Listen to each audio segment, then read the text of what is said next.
Star, and I'm here to show you how to do this waterproof makeup look. Before you click away and say that's not mermaidy, that just looks like regular makeup. Hear me out. Hear me out. In creating this look, my goal was to create something that I could do in under 30 minutes that is flattering for my skin tone and my features, that shows up well underwater and matches the wide variety of tails I have. For example, here's some media of me with this makeup look in these different tails.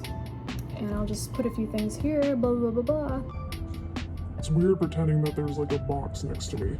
But as you can see, like I said, I have a wide variety of tails with a lot of different colors on them, and I often bring more than one tail to a shoot, and I don't want to have to worry about, oh, is this bright blue eyeshadow gonna clash with this red tail? Or I don't have a red tail, but you get the idea. If you are more of a rainbow person, and I totally get it because rainbow is beautiful, I'm going to link my friend Roya in the comments, and she does makeup looks to match all of her tails separately.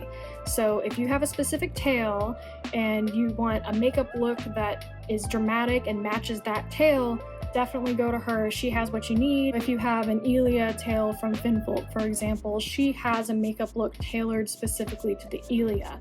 If you are more of a neutral person and you know the bright colors aren't personally your thing, stay here and come along for the ride and see if this works out for you. I think you'll find that this is something maybe more your speed, maybe more your skill level. I'm not a professional makeup artist and I use my fingers for a lot of this, so you'll see what I mean.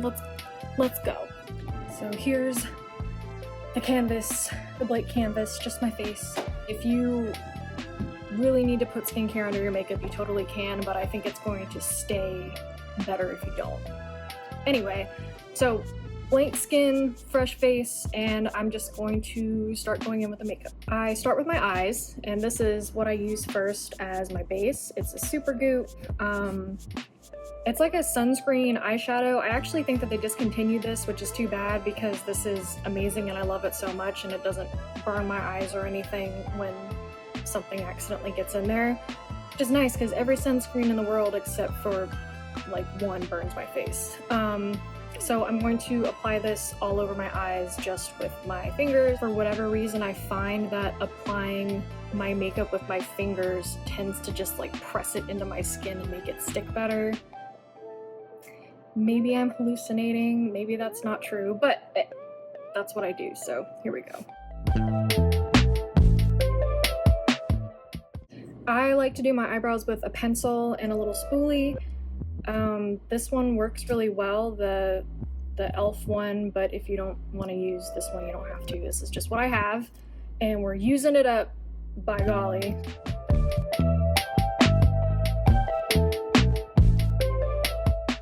So after I fill them into the desired shape, mama needs a tweeze, I know.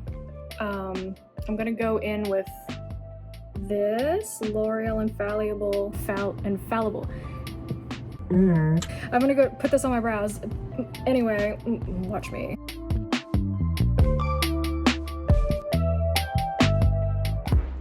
Eyebrows that are sisters, not twins. No, they're pretty close. They're like those twins that are kind of identical but not quite, like my cousins. Actually, I don't know, they might be identical. I don't like using bright colors on my face. I just don't think that it looks good on me specifically, so I tend to stick with a palette with different vibrancies of neutrals, if that makes sense. So one of those is this Infallible blush, L'Oreal Infallible blush. This will not move. This is the best underwater blush I've ever used, and I'm surprised because it's a powder, and usually powder is just... But I really like this. It's in the shade Daring Rosewood.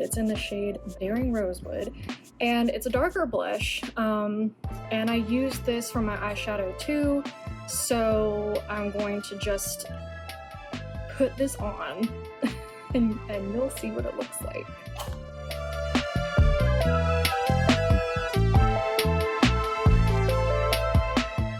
I forgot to talk about this little number right here, the REM Beauty the liquid eyeshadow by Ariana Grande. This is in shade BRB. If I want to have a more dramatic eye look underwater, I will put this on before I put on the blush that I use for eyeshadow. This truly is waterproof. This is amazing. This won't move, it won't go anywhere. It's just not part of the look that I want for today, but this needs to be mentioned because they have a lot of different shades. They have shimmers, they have plain ones like this, and if this can also be used as a one and done too. So if you're looking for a truly waterproof, you know, liquid eyeshadow, this is what you need right here. Miss Grande. After I do the eyeshadow, and you can do something more dimensional if you want to, I just prefer to slap one color on my eyes and be done with it, especially because the type of photos that I take underwater, nobody's ever looking that closely at my face, and nobody's gonna go, Where's the transition shade? There's no, the blend. nobody's gonna do that, so whatever. I do go in with my eyeliner after my eyeshadow, and this is what I use. This is amazing. It's upside down. I'm really glad I showed it to you upside down. This is incredible, super, super waterproof. Again, everything is going to be linked below. This is brown. I don't use black eyeliner on my face ever because I don't like it, so this is brown. It's a very solid dark brown, and they make lighter browns too. If I'm feeling a little fancy, I do kind of like a butterfly design. You'll see. I'll show you.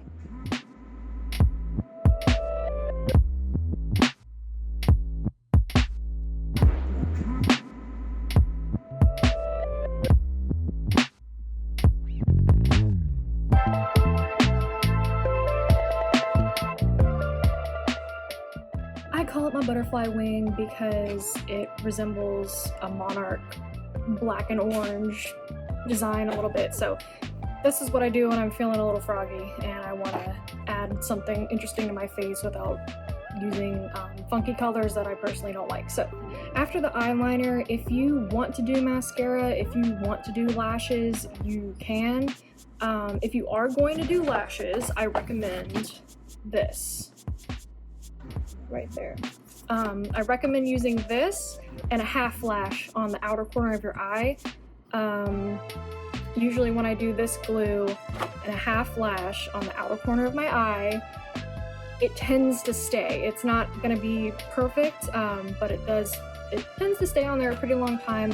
If I use a full lash, the inner corners come off almost immediately and I end up looking really crazy. So yeah, half lash, this glue. I'm literally sweating. I'm so nervous talking to the camera. I'm sweating. If I am gonna use mascara, this is what I use. Same brand as the eyeliner. Super waterproof, and they mean it, I'm telling you. And this is brown. They do have black, and I think they might have some other colors, but again, I don't wear black makeup, so brown it is. Applying mascara on camera, I looked crazy, so I deleted that, but here we go. And if it's a little messy, who cares? Nobody's gonna be looking that closely, except You. just now because I got real close to the camera. Finished eye look here. You can see that it's very bold, it's very lifted. That's what we're going for, especially if you're taking photos underwater like I do. Now that we've got the eyes done, I'm going to start on the base of my face. Coming from somebody who personally does not like foundation, I usually wear a skin tint or nothing just because the feeling on my face is very strange. But this L'Oreal Infallible, why can't I say this word? This is so, I need to go back to school. I don't know if it's a perfect match, it's probably not, but this is what we're using. This does not come off. I mean, okay, let me rephrase that. This foundation is the best one that I've used so far for underwater stuff. I would say that at the end of an underwater shoot or a swim or whatnot, probably 85 to 90% is still left on my face, which is fantastic because I'm moving around down there, I'm going crazy, I'm doing backflips. I'm hurting my spine. This is the best one that I've tried so far, and I just go in and apply it with a damp beauty blender. I need to replace this one. It's gross. Don't come for me, I know. I know, but I'm gonna smear it on with my fingers first. I wanted to put concealer on, I would do it now, but I don't necessarily think I need to today. And again, nobody's really gonna be looking that closely, so this is what we're sticking with. But now I go back in with my blush, the blush that I used as eyeshadow, and I'm really gonna pack this on my face. I am a blush fiend. I love blush. Blush loves me, I think. In my opinion, it makes my face pop a little bit better underwater and makes me look less like an egg.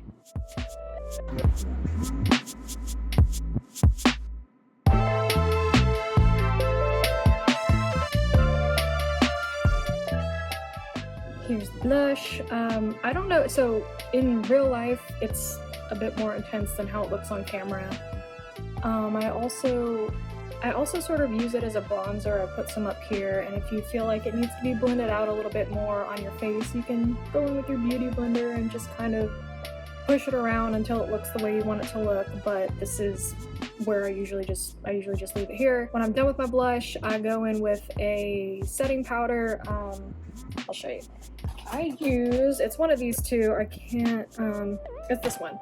So it's the CoverGirl Clean Fresh in Fair. I go in with a big fluffy brush, take some of this, and I just powder my face like this. This just kind of sets everything down. To be honest with you, I don't really know like how much this actually does, but we're doing it. And once I've got everything powdered down in an acceptable way for me, I go in with my damp beauty blender. Again, it's still a little damp. If you need to re-dampen it, go ahead. But I take the end and I just kind of bounce it over the powder. I feel like it takes away any extra powderiness that I don't personally want. Now for the fun part. I know we haven't done lips yet, we're getting there, but before I do that, I'm going to set the makeup that I've done with this, the L'Oreal Word I Can't Pronounce spray.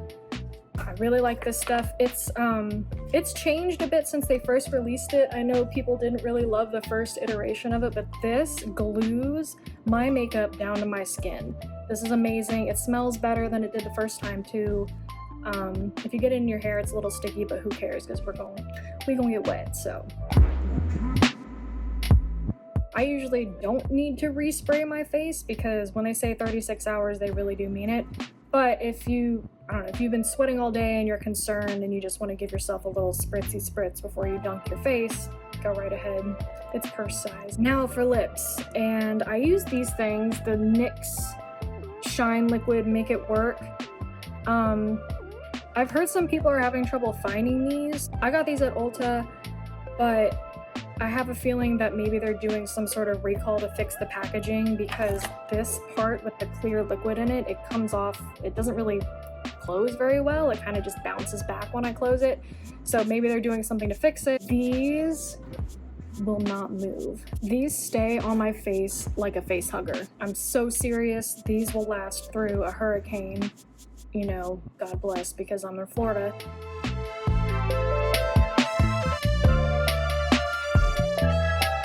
Here's the finished makeup look. Now don't worry, we still have the crown and the top to put on, and I'll show you that too. But as you can see here, this is a very bold color for me personally. I wouldn't necessarily wear this color out and about because I like things to be a little bit more neutral, but you have to think about what being underwater does to the lighting and how it makes everything look very blue and very murky. And the whole goal is to have your face be visible and your features be visible. So we do a little bit more of a bolder lip. The lip is poppin', I guess. I don't know if people still say that. I'm saying it. This is the crown, or I guess it's more of a headdress. This is what I like to use underwater. And it's by a glass crown. If you are curious, you can go get one of these yourself. And it just goes over top of my head like this. And what I usually, it has little clips, so I'm gonna clip it in. What I usually have to do for underwater shoots is create little braids in my hair to not only clip the crown onto, but to also bobby pin this part because otherwise it just sort of flops around underwater. You can also mount it on something stiffer if you need to, if you want to, but if I do the braids and then the bobby pins, it stays.